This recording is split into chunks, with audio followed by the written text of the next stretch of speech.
Hey TCS TV viewers, it's Dave and Evelyn from the camera store. Today we're talking about the Canon R100.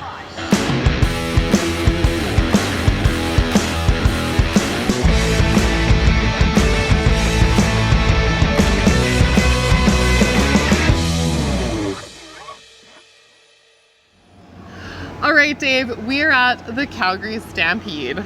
Yeah, this is the greatest outdoor show on earth, and it is 10 days of chaos here in the city of Calgary. We had to come down. I mean, there's a rodeo, there's motocross, there's a midway, there's all kinds of crazy food and stuff. And we needed to check this out so we could test the Canon EOS R100. Now this is a very family-friendly event, so this is a very family-friendly camera. It's an entry-level offering from Canon that really gives people the first opportunity to what it's like to shoot with a mirrorless camera. Yeah, now this is an interchangeable lens camera, which means we can play with a lot of different lenses.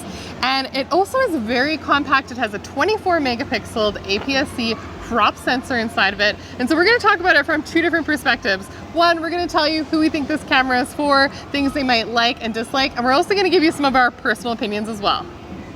As a reviewer, I get a chance to play with all these really expensive cameras of all different brands and amazing quality lenses and all kinds of stuff. We don't tend to look at these entry-level cameras, sort of what they're designed for. So I'm going to try during this review here to just take this camera for what it is as a first-time user.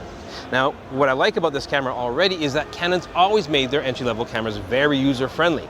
I can see if you're interested in stepping up your iPhone game or your cell phone game, you want to get much better quality, we start looking at interchangeable lens cameras, and I think this is an excellent entry-level camera for that because it gives us full automatic. If you don't understand all the terminology, you can put it on full auto, get some good results. You can also go into full manual as you get more comfortable and your learning curve gets bigger and bigger and bigger. I think this is going to be a very popular camera for students, and I think it's going to be a very popular camera for people who just want to start getting out in photography.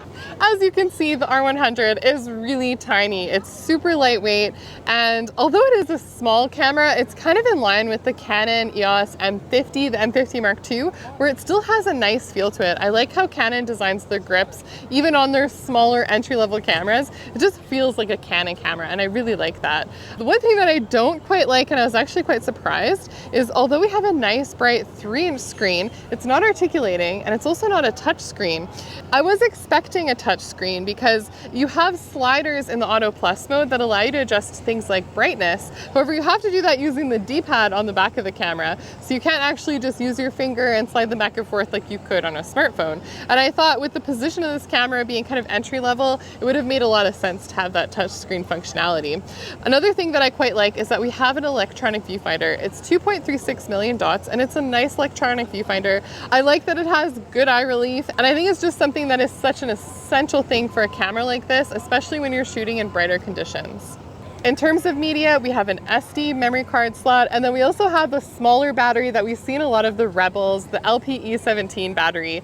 Now, it does have a USB-C port, however, that's for transferring images. It doesn't seem like we're able to charge the camera through that USB-C port, and I was really hoping that you could do that because a battery like this doesn't last a super long time, especially if you're shooting a ton of 4K video.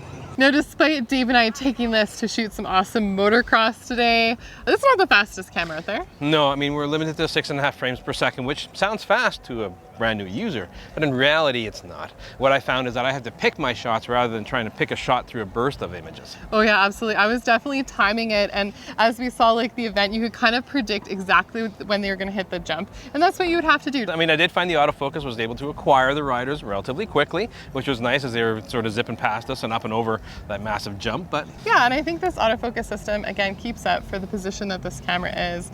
You know, you have a travel photography, family stuff, being able to have something on the go. I mean, it does have face and eye detection, and you can track that way, but it doesn't have the regular tracking autofocus that their higher end models have. So you have to adapt to the autofocus that this camera has and put your autofocus point on top of the subject you want to track.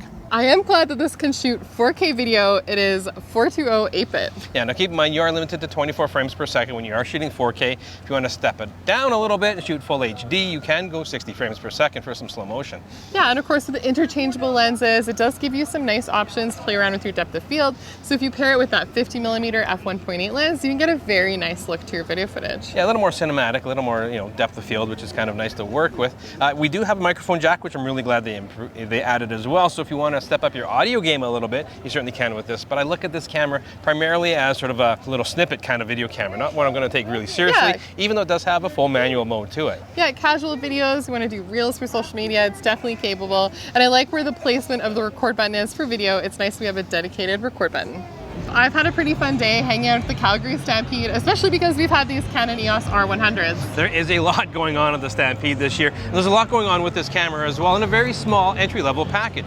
Yeah, it's nice that you don't have to pack around a lot of stuff. It's so lightweight, and it's awesome that you're able to take advantage of this 24 megapixel sensor. You can shoot some 4K footage and just have a good time with it. There are some shortcomings with it, of course. I mean, if you're comparing it to some higher end models, of course, full frame, a lot of other cameras that we've been using, there are some limitations. Yeah, I mean, I have to accept this camera for what it is and what it can give me. And if you learn how to work with it, and it's a very good tool to get your passion for photography started, if you do have full manual control or full automatic, what your comfort level is, you can learn and grow with this camera. Yeah, and for the price point, I think that this is a very solid option for beginners, people that want something to travel with. It works well for both photography and video. And of course, we want to know, what do you guys think? Are you interested in the R100? If it's something that you think about for someone in your life, let us know in the comments below. And are you a big fan of this size and entry-level camera? Make sure you follow us on Instagram. And if you're new to our channel, please subscribe, hit the notification bell, and we'll catch you again very soon.